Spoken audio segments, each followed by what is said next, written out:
Animals engabiats que surten 10 minuts al dia i per fer un espectacle graciós. Aquesta és la realitat de les bèsties que viuen en un circ. L'associació Anima Naturalis es manifesta a Tarragona per reivindicar el maltracte d'aquests animals. No és el primer cop que estan a la ciutat per la mateixa reivindicació i, a més, aquesta vegada demanen un compromís polític definitiu. Activistes d'Anima Naturalis protesten davant les portes de l'Ajuntament per demanar que prohibeixin els circs amb animals a Tarragona.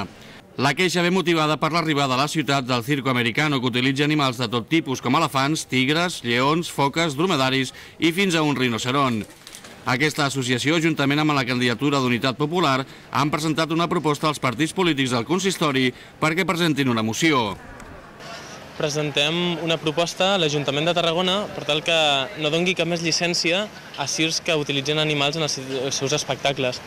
Nosaltres considerem també, com a candidatura d'Unitat Popular, que ja que Tarragona intenta ser la capital cultural europea del 2016, hauria de potenciar activitats realment dignes i que potenciessin el propi potencial humà, més que no espectacles ridículs amb animals. Barcelona, Girona i Lleida, les altres capitals catalanes, ja van prohibir els circs amb animals i des d'Anima Naturalis esperen que Tarragona també es converteixi en una ciutat respectuosa amb els animals. Fins que no es prohibeixin els circs amb animals, seguirem fent aquesta campanya per tots els pobles i ciutats de Catalunya i especialment a Tarragona, perquè a Catalunya hem de pensar que Barcelona, Lleida i Girona estan prohibits els circs amb animals i Tarragona seria l'única ciutat de Catalunya així més important que encara els permeten i esperem que l'Ajuntament cada vegada